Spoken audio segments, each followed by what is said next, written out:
नमस्कार बच्चों, क्या हालचाल। आशा करते हैं कि मस्त होंगे, जहां भी होंगे स्वस्थ होंगे। आज हम लोग बात करेंगे क्लास 10वीं का बहुत ही महत्वपूर्ण टॉपिक के बारे में, जिसका नाम है संयोजन या संश्लेषण अभिक्रिया। ये आपका क्लास 10 में टोटल लगभग 10 रासायनिक अभिक्रिया जो बोर्ड एग्जाम की दृष्टि से दिया गया है, सभी को हम लोग एक एक करके बारीकी से समझेंगे। तो दिल थाम के बैठना है और सारे चीज़ को, सारा कॉन्सेप्ट को अच्छा से समझना है। सबसे पहला क्या है, संयोजन या संश्लेषण अभिक्रिया। देख लीजिए, संयोजन का मतलब क्या होता है कि योग जोड़ना, संयोग करना। यानी जब भी कोई चीज़ जुड़ करके कोई दूसरा चीज़ का निर्माण करे तो कहेंगे संयोग करके नया पदार्थ बनाया, तो इसको कहेंगे संयोजन। वैसे ही क्या होता है, जिस रासायनिक अभिक्रिया में जब कोई पदार्थ आपस में जुड़ करके नया पदार्थ का निर्माण करता है तो उसे संयोजन अभिक्रिया कहते हैं। इसका जो मूल होगा क्या कि छोटे छोटे अणु जुड़ करके एक बड़ा अणु का निर्माण करेगा, इस प्रकार का अभिक्रिया को कहेंगे संयोजन अभिक्रिया। इसको हम लोग ऐसे समझ सकते हैं, मान लीजिए ईटा भट्ठा में ईटा का निर्माण हो रहा हो, तो ईटा बनाते टाइम में मिट्टी पानी दोनों मिलाते हैं, मिला करके फिर जा करके नया पदार्थ मतलब मिट्टी से ईटा का निर्माण करते हैं। तो वो अपना डेली लाइफ एग्जाम्पल हम लोग इसे समझ सकते हैं उदाहरण के तौर पर। तो ये भी एक संयोजन अभिक्रिया की तरह ही काम करता है। हालांकि रिएक्शन के माध्यम से हम लोग समझेंगे संयोजन या संश्लेषण अभिक्रिया। तो आपको समझ में आ गया होगा कि जब कोई पदार्थ किसी अन्य पदार्थ के साथ जुड़ करके नया पदार्थ का निर्माण करे तो उसे संयोजन अभिक्रिया कहेंगे। आपको जो इसकी डिफिनेशन होगा स्क्रीन पर दिख रही होगी, उसको नोट कर लें आप। और आगे चर्चा करेंगे हम लोग संयोजन अभिक्रिया की प्रकार की। तो ये जो है ना, प्रकार नहीं कह सकते हैं, संयोजन अभिक्रिया की जो होने की जो प्रक्रिया होगा ये लगभग 3 रूप में होता है। संयोजन अभिक्रिया कितने रूपों में होती है? 3 रूप में। पहला रूप जो है हम लोग पढ़ेंगे, यह तत्व और तत्व का योग से हो सकता है। यानी दो पदार्थ जो आपस में जुड़ रहा है वो सभी के सभी क्या होगा? तत्व होगा, तत्व के और तत्व के योग से। ठीक है, जैसे मैं अगर बात करूं एग्जाम्पल में देख लीजिए, कार्बन और ऑक्सीजन का।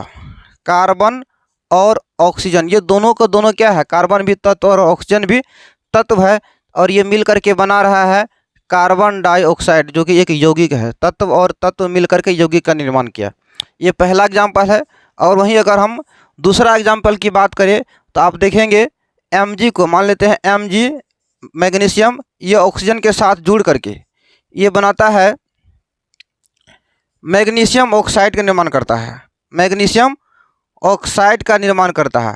अब यहाँ पर सबसे पहले संतुलित कर लेते हैं OH और Mg को।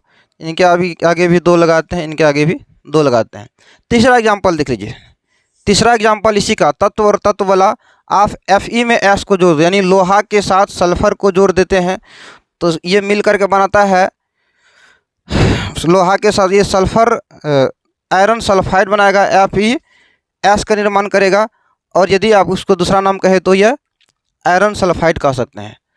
ये था पहला कंडीशन, पहला तरीका संयोजन अभिक्रिया बनाने का। दूसरा तरीका क्या होता है उसको समझिए। दूसरा तरीका हो सकता है, पहला तरीका, दूसरा तरीका हो सकता है कि कोई तत्व जुड़े किसी यौगिक के साथ। ठीक है, किसी यौगिक के साथ। और तीसरा हो सकता है क्या, कोई यौगिक जुड़े किसी यौगिक के साथ, किसी यौगिक के साथ। पहला कंडीशन तत्व और तत्व के बीच जुड़ करके नया पदार्थ बनना, दूसरा तत्व और यौगिक जुड़ करके नया पदार्थ बनना, तीसरा यौगिक और यौगिक जुड़ करके नया पदार्थ बनना। ये संयोजन या संश्लेषण अभिक्रिया का बहुत ही बेहतरीन एग्जाम्पल आपके सामने। अगर देख लीजिए, हम पहला बात करें, कार्बन को ऑक्सीजन के साथ जोड़ देते हैं, कार्बन ऑक्साइड लेते हैं, एक यौगिक लेते हैं कार्बन ऑक्साइड, और इनको एक तत्व के साथ जोड़ते हैं ऑक्सीजन के साथ। तो ये मिल करके बनाता है कार्बन और ऑक्सीजन जो है ये दोनों मिल करके बनाएगा कार्बन डाइऑक्साइड। कार्बन डाइऑक्साइड संतुलित कर देते हैं। यहाँ पर देख लीजिए, O की संख्या 2 है ही, और इधर O की संख्या 3 है इधर। तो इधर क्या करते हैं, इसको डबल करते हैं, इसके आगे भी 2 लगाते हैं, 2 2 4 हो गया, ऑक्सीजन भी संतुलित, कार्बन भी। ठीक है, तीसरा एग्जाम्पल आपके सामने है, सॉरी दूसरा एग्जाम्पल, इसका दूसरा एग्जाम्पल ले लेते हैं। जैसे सल्फर डाइऑक्साइड को, सल्फर डाइऑक्साइड का रिएक्शन करवा देते हैं हम ऑक्सीजन के साथ, ऑक्सीजन के साथ। तो भाई साहब ये मिल करके बनाता है SO3, sulphur trioxide, sulphur trioxide. इसको संतुलित कर देते हैं। O की संख्या यहाँ पर 4 है, यहाँ पर O की संख्या 3 हो गई। तो इसको संतुलित करने के लिए क्या करेंगे, इसके आगे सबसे पहले लगा देंगे 2 और इसके आगे भी लगा देंगे 2, तो हो गया संतुलित। अब ये तो तत्व और यौगिक का एग्जाम्पल हो गया। उसके बाद यौगिक और यौगिका ले लेते हैं। यौगिक और यौगिका पहला एग्जाम्पल देख लीजिए आपके सामने है। मान लीजिए किसी कैल्शियम ऑक्साइड को डाल देते हैं जल में H2O में, तो ये निर्माण करता है कैल्शियम हाइड्रोक्साइड का निर्माण करता है अगर हम इसे किसी भी जल में डाल देते हैं। तो यहाँ पर भी ये भी कैल्शियम ऑक्साइड भी यौगिक है और जल भी, दोनों यौगिक है, मिल करके बनाया कैल्शियम हाइड्रोक्साइड। वहीं दूसरा एग्जाम्पल देख लीजिए। दूसरा एग्जाम्पल यहीं से ले लेते हैं। आपको देख लीजिए, कैल्शियम हाइड्रोक्साइड को ही रिएक्शन करवा देते हैं, कैल्शियम हाइड्रोक्साइड का भी क्रिया कराते हैं कार्बन डाइऑक्साइड के साथ। तो ये जो निर्माण करेगा ये बनाएगा CaCO3 प्लस H2O।